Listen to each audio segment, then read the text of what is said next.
Harut व Marut कौन थे, बाबुल का कुआं कहाँ है, और हारूत व मारूत का जादू किस तरह का था। ये वो पुरअसरार सवालात हैं जिनके जवाब तो बहुत हैं और लिखने वालों ने भी बहुत कुछ लिखा है, लेकिन उनसे इस कहानियों में हकीकत को तलाश करना गहरे समंदर से मोतियां निकालने के बराबर है। हारूत व मारूत के मुतल्लिक बुनियादी तौर पर दो तरह की रवायतें मिलती हैं, एक वो जो कुरान और हदीस और ताबैन के अकवाल में मौजूद हैं और दूसरी वो जो तौरात व अंजील और इसराइली रवायतों में आती हैं। जबकि इन इसराइली रवायतों को बशत्तर उलमा और मुअख्खरीन ने ताकीद की है। इस वीडियो में हम इन दोनों तरह की रवायतों और वाक़यात को मुकम्मल पेश करेंगे। और रवायतों के मुताबिक हज़रत इदरीस अलैहिस्सलाम के ज़माने में एक मर्तबा आसमान और ज़मीन के दरमियान पर्दों को हटा लिया गया तो फरिश्तों ने ज़मीन में आबाद इंसानों को देख कर ताज्जुब किया और बोले, या रब्बुल आलमीन, हम तो गुनाह के करीब भी नहीं जाते, जबकि ये बनी आदम गुनाहों में इतने मुब्तला हैं। अगर हम इनकी जगह होते तो कभी नाफरमानी न करते। अल्लाह ने इरशाद फरमाया, इंसानों को गुस्सा और शहवत दी गई है, अगर ये चीज़ें तुम्हें दी जाएं तो तुम भी इस तरह गुनाह में मुलव्वस हो जाओ। लेकिन फरिश्तों ने कहा, हम ऐसा हरगिज़ ना करेंगे। लिहाजा अल्लाह के हुक्म से फरिश्तों ने अपनी जमात में से दो बेहतरीन और इताअत गुजार फरिश्तों को चुन लिया, जिनका नाम हारूत और मारूत था। और अल्लाह ने उन दोनों फरिश्तों में इंसानी फितरत और शहवत डालकर दुनिया में भेजा। वो शहर बाबुल में दो खूबसूरत इंसान बनकर आए और काजी के काम पर मुकर्रर हुए, जहां वो लोगों के दरमियान फैसले किया करते थे। एक दिन उनके पास एक औरत अपना मुकदमा लेकर आई और कहा कि इसका शोहर उससे बहुत परेशान करता है। हारूत व मारूत ने जब उस औरत को देखा, वो उसकी खूबसूरती और हुस्न से मरगूब हो गए और उस पर आशिक हो गए। उन्होंने उस औरत से जिना की ख्वाहिश की तो औरत ने उनसे कहा, तुम्हारी ये ख्वाहिश मैं तभी पूरी करूंगी जब तुम बुत की पूजा करो, शराब पियो या मेरे खावंद को कत्ल कर दो। हारूत व मारूत ने शराब नोशी को छोटा गुनाह समझकर पी लिया। नशे की मस्ती में दोनों कबीरा गुनाह कर बैठे। उस औरत ने उनसे आसमान पर चढ़ने का अमल भी सीख लिया, जिसके जरिए वो आसमान पर जाते थे। जब औरत इस अमल के जरिए आसमान पर गई तो अल्लाह के हुक्म से उसे सितारे की शक्ल में मस्ख कर दिया गया।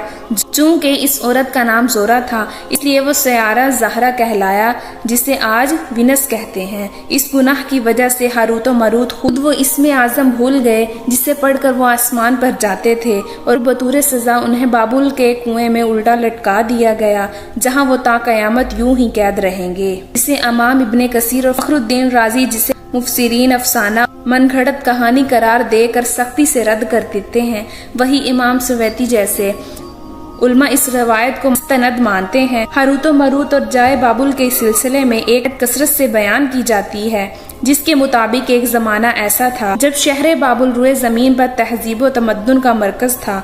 यहाँ के लोग बातिल खुदा की परस्तिश किया करते थे। ये लोग अपनी किस्मत उनसे वाबस्ता समझते थे, इसलिए इल्म नजूम और इल्म फल्कियात में बड़े बड़े माहिर थे। उनके बुत कदों में सितारों की पूजा की जाती थी और ये लोग जादू, तंत्र मंत्र, सफली को बहुत अहमियत देते और इसके इल्म के जरिए माशरे में खूब फसाद फैलाते थे। ये लोग टेलीफोन, जादू, तंत्र मंत्र में बहुत आगे बढ़ गए थे। इनमें बड़े बड़े जादूगर मौजूद थे। उनकी तारीखी किताबों में जगह जगह जादू और तंत्र मंत्र ही नजर आता था। इनका जादू दूर दूर तक मशहूर था। मुख्तसर ये है कि इस शहर का बादशाह होना ही जादूगर होने की अलामत थी। जब हजरत सुलेमान अलैहिस्सलाम की हुकूमत आई तो आपने उन लोगों को इस शर्किया अमल से रोका। उनकी सहर और जादू की किताबों को एक जगह जमा करके अपनी अजीम कुर्सी के नीचे दफन कर दिया, ताकि इस फितना अंगेज अमल का जड़ से खात्मा हो जाए। जब सुलेमान अलैहिस्सलाम की वफात हुई तो शैतान ने इन किताबों को दोबारा खोद कर निकाला और लोगों से कहा, सुलेमान पैगंबर नहीं था, बल्कि इन किताबों के जरिए हुकूमत किया करता था। लिहाजा हवा में उड़ना, जिन्नात पर काबू और सुलेमान अलैहिस्सलाम के गैर मामूली मौजज़ात दरअसल जादू और सफली का अमल था। बनी इसराइल ने इसकी पैरवी की और इन किताबों को पढ़ना शुरू कर दिया। लिहाजा दोबारा ये शर अंगेज अमल इस कौम पर सरायत कर गई। अल्लाह ने सुलेमान अलैहिस्सलाम पर लगाए गए इल्जाम और तोहमत की नफी करते हुए सूरतुल बकरा में फरमाया है, और उन्होंने उस चीज की पैरवी की जो शैतान सुलेमान की बादशाहत के वक्त पढ़ते थे। और सुलेमान ने कुफर नहीं किया था, लेकिन शैतानों ने ही कुफर किया। लोगों को जादू सिखाते थे और इस चीफ کی بھی جو شہر بابل میں ہاروت و ماروت دونوں فرشتوں پر اتارا گیا، اور وہ کسی کو نہ سکھاتے تھے جب تک یہ نہ کہہ دیتے کہ ہم تو صرف آزمائش کے لیے ہیں، تو کافر نہ بنو۔ یہ سحر کا علم بابل میں عام ہو گیا اور لوگوں کی تکلیف اور پریشانی کا باعث بن گیا، تو اللہ نے دونوں فرشتوں کو انسانی صورت میں مامور کیا کہ وہ جادو کے عوامل اور اس سے باطل کرنے کا طریقہ لوگوں کو سکھائیں تاکہ وہ جادوگروں کے فساد اور شر سے محفوظ رہ سکیں۔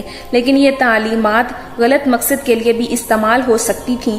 حالانکہ وہ فرشتے لوگوں کو تنبیہ کرتے تھے، ان کے لیے صراحتاً کہتے تھے کہ یہ تمہارے لیے ایک طرح کی آزمائش ہے، لیکن پھر بھی وہ لوگ ایسے کاموں میں پڑ گئے جو انسانوں کے لیے ضرر اور نقصان کا باعث تھا۔ بعض عربی داستانوں میں اس کنویں کا ذکر بھی ملتا ہے جہاں کئی لوگ پہنچے اور ہاروت و ماروت سے ملاقات کر کے جادو کا علم بھی سیکھا، جبکہ بعض مؤرخین کا کہنا ہے کہ عراق کے شہر حلہ کے قریب ایک کھنڈر میں موجود قدیم ہوا ہے جہاں سے بابل کی سحرت شروع ہوتی تھی۔ یہ اس کنویں کو بھی چاہے بابل قرار دیتے ہیں۔ بہرحال اس واقعے سے یہ سبق ملتا ہے کہ سفلی اور جادو ایک شرکیہ عمل ہے، مگر یہ اس کا استعمال فساد اور شر پسندی کے خاتمے کے لیے کیا جائے۔